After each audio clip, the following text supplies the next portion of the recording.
गर्भ गीता पाठ सुनने से होगी आपकी सभी मनोकामना पूरी। श्री कृष्ण भगवान जी का वचन है कि जो प्राणी इस गर्भ गीता का सद्भावना से विचार मनन करता है सो पुरुष फिर गर्भवास में नहीं आता।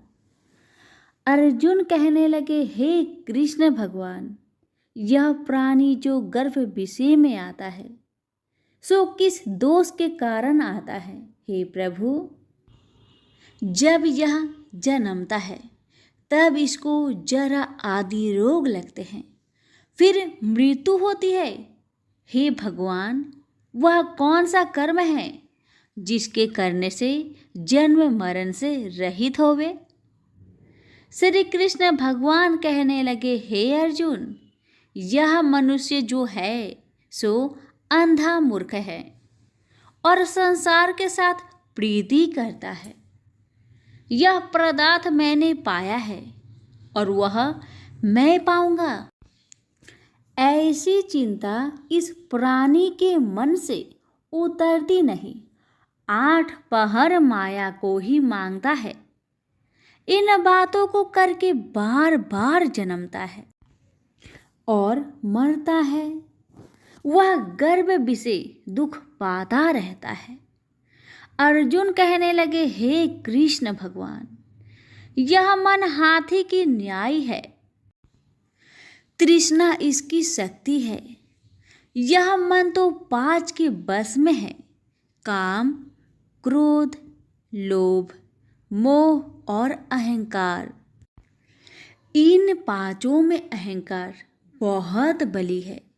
ये कौन सा यत्न है जिससे मन बस में होए? वैसा ही मन रूपी हाथी को बस में करने के लिए ज्ञान रूपी अंकुश है।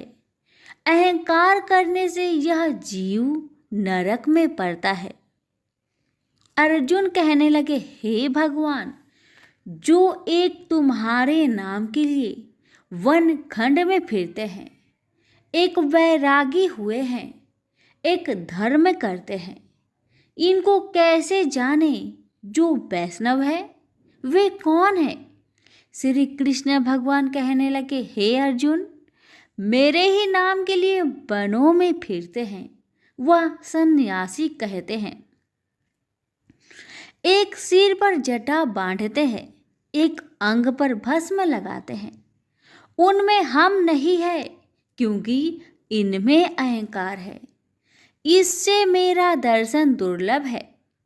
अर्जुन कहने लगे, हे भगवान, वह कौन सा पाप है जिससे स्त्री की मृत्यु हो जाती है? वह कौन सा पाप है जिससे पुत्र मर जाता है? और नपुंसक कौन से पाप से होते हैं?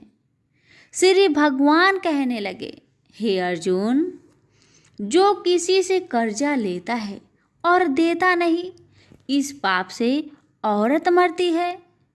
और जो किसी की अमानत रखी हुई बचा लेता है, उसके पुत्र मर जाते हैं। जो किसी का कार्य किसी के गोचर आए पड़े और वह जबानी कहे कि मैं तेरा कार्य सबसे पहले कर दूंगा, और जब समय आए तब उसका कार्य ना करे, इस पाप से नपुंसक हो जाता है। ये बड़े पाप है।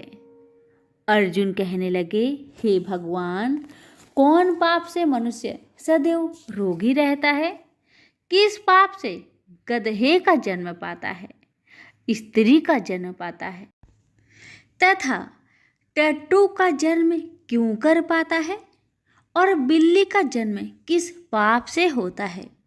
श्री भगवान कहने लगे, हे अर्जुन, जो भी मनुष्य कन्यादान करते हैं और इस दान में मूल्य लेते हैं वे दोषी है। वे मनुष्य सदा रोगी रहते हैं। जो विषय विकार के वास्ते मदिरा पान करते हैं वे टट्टू का जन्म पाते हैं, और जो झूठी गवाही भरते हैं वह औरत का जन्म पाता है। जो रसोई बना के पहले आप भोजन कर लेती है और पीछे परमेश्वर को अर्पण करती है, तो वे बिल्ली का जन्म पाती है। और जो मनुष्य अपनी झूठी वस्तु दान करते हैं औरत का जन्म पाते हैं, वह गुलाम औरतें होती है। अर्जुन कहने लगे, हे भगवान, कई मनुष्यों को आपने स्वर्ण दिया है, सो उन्होंने कौन सा पुण्य किया है? और कई मनुष्यों को आपने हाथी घोड़ा रथ दिए हैं, उन्होंने कौन सा पुण्य किया है? श्री भगवान कहने लगे, हे अर्जुन, जिन्होंने स्वर्ण दान किया है उनको हाथी घोड़े वाहन मिलते हैं। जो परमेश्वर के निमित्त कन्या दान करते हैं सो पुरुष का जन्म पाते हैं। अर्जुन कहने लगे, भगवान, जिन पुरुषों के अंदर विचित्र शरीर है उन्होंने कौन सा पुण्य किया है? किसी दो के घर संपत्ति है, कोई विद्वान है, उन्होंने कौन सा पुण्य किया है? श्री भगवान कहने लगे, हे अर्जुन, जिन्होंने अन्न का दान किया है उनका सुंदर स्वरूप है। जिन्होंने विद्या दान किया है वह विद्यावान होते हैं। जिन्होंने संतों की सेवा की है वह पुत्रवान होते हैं। अर्जुन कहने लगे, हे भगवान, किसी को धन से प्रीति है, कोई को स्त्रियों से प्रीति करते हैं। इसका क्या कारण है, समझाकर कहिए। श्री कृष्ण भगवान कहने लगे, हे अर्जुन, धन और स्त्री सब नाश रूप है, मेरी भक्ति का नाश नहीं है। अर्जुन कहने लगे, भगवान, यह राजपाट किस धर्म के करने से मिलता है? विद्या कौन से धर्म करने से मिलती है? श्री कृष्ण भगवान कहने लगे, हे अर्जुन, जो प्राणी काशी जी में निष्काम भक्ति से तप करते हुए देह त्यागते हैं वह राजा होते हैं, और जो गुरु की सेवा करते हैं सो विद्वान होते हैं। अर्जुन कहने लगे, हे भगवान, किसी को धन अचानक बिना किसी परिश्रम से ही मिलता है, सो उन्होंने कौन सा पुण्य किया है? श्री कृष्ण भगवान कहने लगे, अर्जुन, जिन्होंने गुप्त दान किया है उनको धन अचानक मिलता है। जिसने परमेश्वर निमित्त पराया कार्य संवारा है वह मनुष्य रोग से रहित होते हैं। अर्जुन कहने लगे, हे भगवान, कौन से पाप से अमली होते हैं और कौन पाप से गूंगे होते हैं और कौन पाप से कुष्ठी होती है? श्री कृष्ण भगवान कहने लगे, हे अर्जुन, जो आदमी नीच कुल की स्त्री से गमन करते हैं सो अमली होते हैं। जो गुरु से विद्या पढ़कर मुकर जाते हैं सो गूंगे होते हैं। जिन्होंने गो घात किया है वे कुष्ठी होते हैं। अर्जुन कहने लगे, हे भगवान, जिस किसी पुरुष की देह में रक्त का विकार होता है वह किस पाप से होता है? और कोई दरिद्र होते हैं, किसी को खरक वायु होती है, और कोई अंधे होते हैं, तो कोई पंगुल होते हैं, सो कौन से पाप से रहित होते हैं? और कई स्त्रियां बाल विधवा होती है, तो यह किस पाप से होती है? श्री कृष्ण भगवान कहने लगे, हे अर्जुन, जो सदा क्रोधवान रहते हैं उन्हें रक्त विकार होता है। जो मलिन रहते हैं वह सदा दरिद्र होते हैं। जो कुकर्मी ब्राह्मण को दान देते हैं उनके खरक वायु होते हैं। जो पराई स्त्री को निर्वस्त्र देखते हैं, गुरु की पत्नी को दृष्टि करते हैं, सो अंधे होते हैं। जिसने गुरु और ब्राह्मण को लात मारी है सो लंगड़ा व पंगुला होता है। जो औरत अपने पति को छोड़कर पराये पुरुषों से संग करती है सो वह बाल विधवा होती है। अर्जुन कहने लगे, हे भगवान, आप पर ब्रह्मा हो, आपको नमस्कार है। आगे मैं आपको संबंधी जानता था, परंतु अब मैं ईश्वर रूप जानता हूँ। हे पर ब्रह्मा, गुरु दीक्षा कैसी होती है? सो कृपा करके मुझको कहिए। श्री कृष्ण भगवान बोले, हे अर्जुन, तुम धन्य हो, तुम्हारे माता पिता भी धन्य हैं जिनके तुम ऐसे पुत्र हो। हे अर्जुन, सारे संसार का गुरु जगन्नाथ, विद्या का गुरु काशी, चारों वर्णों का गुरु सन्यासी है। सन्यासी उसको कहते हैं जिन्हें सबका त्याग करके मेरे प्रति मन लगाया है, सो ब्राह्मण जगत गुरु है। हे अर्जुन, यह बात ध्यान देकर सुनने की है। गुरु कैसा करे? जिसने सब इंद्रियां जीती हो, जिसको सब संसार ईश्वरमय नजर आता हो और सब जगत से उदास हो।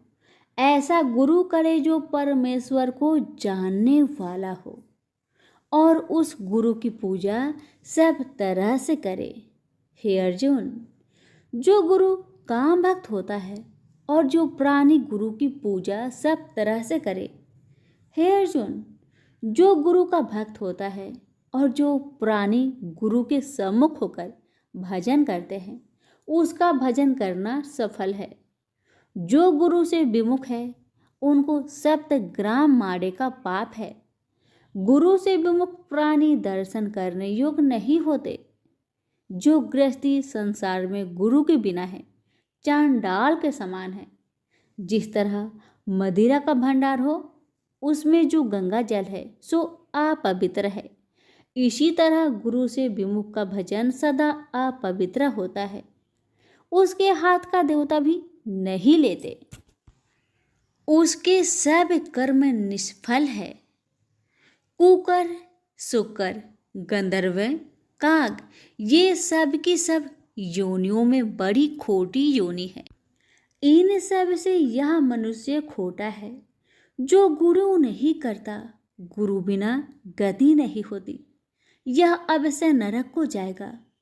गुरु दीक्षा बिना प्राणी के सब कर्म निष्फल होते हैं। हे अर्जुन, जैसे चारों वर्णों को मेरी भक्ति करना योग है, तैसे गुरुधार के गुरु भक्ति करना योग है। जैसे गंगा नदियों में उत्तम है, सब व्रतों में एकादशी का व्रत श्रेष्ठ है, वैसे ही अर्जुन, शुभ कर्मों में गुरु सेवा उत्तम है। गुरु दीक्षा बिना प्राणी पशु योनि पाता है। जो धर्म भी करता है सो पशु योनि में फल भोगता है, 84 योनियों में भ्रमता रहता है। अर्जुन कहने लगे, हे श्री कृष्ण भगवान, गुरु दीक्षा क्या वस्तु है? कृष्ण भगवान कहने लगे, हे अर्जुन, धन्य जन्म है तेरा जिसने यह प्रश्न किया है, तू धन्य है। गुरु दीक्षा के 2 अक्षर है, हरिओम। इन अक्षरों को गुरु कहता है। यह चारों वर्णों को अपनाना श्रेष्ठ है। हे अर्जुन, जो गुरु की सेवा करता है उस पर मेरी प्रसन्नता है। वह 84 से छूट जाएगा, जन्म मरण से रहित हो, नरक नहीं भोगता। गुरु की सेवा करता है, उसको कई अश्वमेघ यज्ञ के पुण्य का फल मिलता है। गुरु की सेवा मेरी सेवा है। हे अर्जुन, हमारे तुम्हारे संवाद को जो पढ़े सो गर्भ के दुख से बचेंगे, 84 कट जाएगी। इसी से इस पाठ का नाम गर्भ गीता है। श्री कृष्ण भगवान जी के मुख से अर्जुन ने श्रवण की है, गुरु दीक्षा लेना उत्तम कर्म है। उसका फल है कि नरक से वह 84 जीव से बचा रहता है। भगवान बहुत प्रसन्न होते हैं। सभी प्रेम से बोलिए, श्री कृष्ण भगवान की जय।